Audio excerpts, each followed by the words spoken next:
Naturally, it goes without saying, the best means of transport in a city is very often a bicycle. Quick and flexible, no noise, no exhaust fumes, no queues. Exercise is good for you. It doesn't cost anything and you can park anywhere. It's as simple as that. Fewer cars, more cyclists. No doubt this vision would have many advantages for several cities. To make it become a reality, we need new concepts and new ideas. 3, 2, 1. Munich, Germany, June 2007. Welcome to Velo-city, the world's biggest and most important bicycle conference. It takes place every other year, organised by the European Cyclists Federation, always in collaboration with a major European city. Velo-city is a brand of the ECF, and the conferences are organised in big cities of Europe since 1980. The Munich Velo-city 2007 is the biggest conference ever held. 950 participants from approximately 50 countries are here in Munich together, and the Velo-city conference is the only conference worldwide where politicians, planners, user groups and the industry are coming together. International experts from different sectors got together in Munich to take part in the Velo-city. For 4 days, they discussed new findings, strategies and developments to promote bicycle mobility. The slogan of the conference was "From Vision to Reality." 3 main themes stood at the centre of the discussion: urban and regional development, health and quality of life. Each theme was thoroughly studied by means of workshops, plenary sessions, poster sessions, outings and exhibitions. I think everyone can profit from the variety of topics that are presented. I like to network on the conference, and there are very interesting people around here. We share, we look, we learn. Bicycles getting integrated with other aspects, health, environment. So we have a lot of friends we didn't have before. The Velo-city themes are topical all over the world. More than 300 delegates from 40 different countries made speeches. Many were from Europe, but many others were from Asia, America and Africa. The development and the promotion of bicycle mobility is a global theme. Mobility management is a new concept for China because they've been used to managing traffic. What is now necessary is managing mobility, people's movements by all types: walking, cycling, by car, by bus, by train. The US is the land of the car, but we have rising energy costs. We would like to do something about global climate change, so we're increasingly starting to look at bicycling. Kids should know how to ride bicycles and they should cycle themselves to school. That is the learning process. And the parents also, when they go shopping, particularly over weekend, they should leave their vehicles behind. Our vision is by the year 2015 to have 5% of trips in Chicago by bicycle. An ambitious goal because even in many big cities in Europe, the cyclists' share in traffic is below 5%.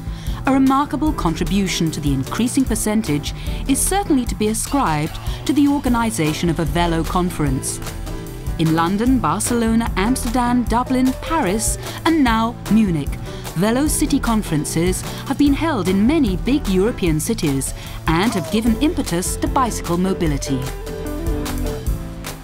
Juste après la conférence, Soon after the conference, we elaborated a bicycle master plan. We developed bicycle routes and proper communication strategies. In 4 years, the number of cyclists has increased by 40%. This is already a good result, and in the next weeks, we will introduce a new self-service rental bike system. I hope this will allow us to double the number of cyclists in Paris. For the bicycle policy in Munich, the Velo-city 2007 conference has already given very positive impulses in the preparation stages of the conference. And in addition, the conference has greatly accelerated bicycle transport policies in Munich, no doubt. The delegates could see for themselves how bicycle-friendly the city of Munich is. At the moment, 10% of all road users are cyclists, and their number should increase to 15% by the year 2015.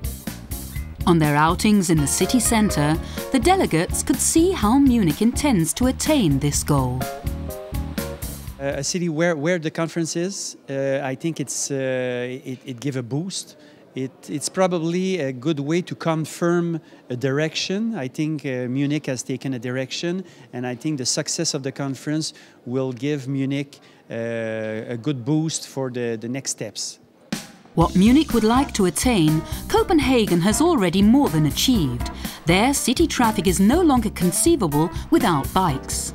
What they can see in Copenhagen is that you, on one side, can have a strong economic, financial, business growth, have a prosperous city, and on the other hand, you can actually have a very strong, sustainable consciousness in the city. 36% of the Copenhageners use their bike going to work or education all year round, and that is, together with the city of Amsterdam, probably the world record. What can other cities learn from Copenhagen's example? Which are the most important factors for a successful bicycle mobility plan? The vital thing is political leadership, that you have a political leadership that goes ahead on this field. Secondly, finance, the willingness from the public side actually to invest money in better bicycle facilities, safety and so on. And then thirdly, connecting the bicycle policies with other policy areas like the health area, the environmental area, and also the whole question about how do we want our cities to look like. High-profile representatives from European cities explained to the conference participants the concepts of bicycle mobility in their hometown. But in many cities, the situation is not so favourable, especially outside of Europe. If one starts from level zero, I think the building up the infrastructure is vital because it's connected to the safety question.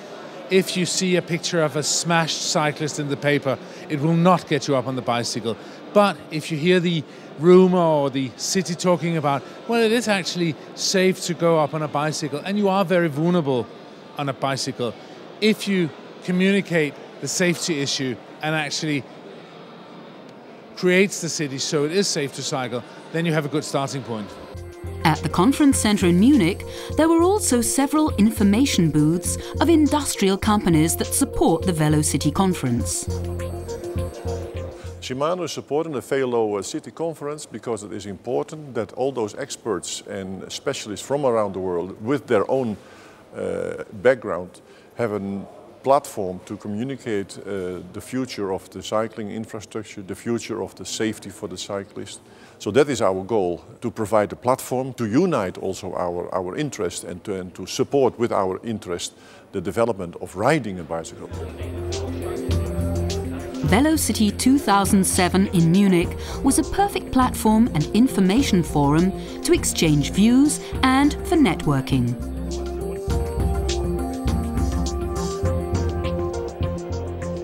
I didn't know about anything about cycling policy in European countries. Now I know each country has each cycling policy. Public authorities should cycle to promote cycling. I'm going to go around Botswana, talk to people about bicycle riding. My vision is to have a world with many bicycles, less cars. Putting human at the center, building cities for the people other than for the cars. The main message of the conference of Munich is cycling must be heavily promoted. It's part of the solution to climate debate and the consequences of traffic. The cycling is of high value, and in the context of the cities and regions, those ideas help to develop cities to cycling-friendly cities. Velo-city know-how is of high value. It's easy to be implemented at low costs and very popular. Healthcare, program and CO2 reduction in one. Where is bicycle mobility heading? How can we make cities more bicycle-friendly, convince politicians of the advantages, increase the number of cyclists in the cities? After Velo-city 2007, there still remains a lot to do, but the Munich conference showed that all over the world cities and regions can learn from each other and can adopt successful concepts, so that bicycle-friendly cities worldwide can change from vision to reality.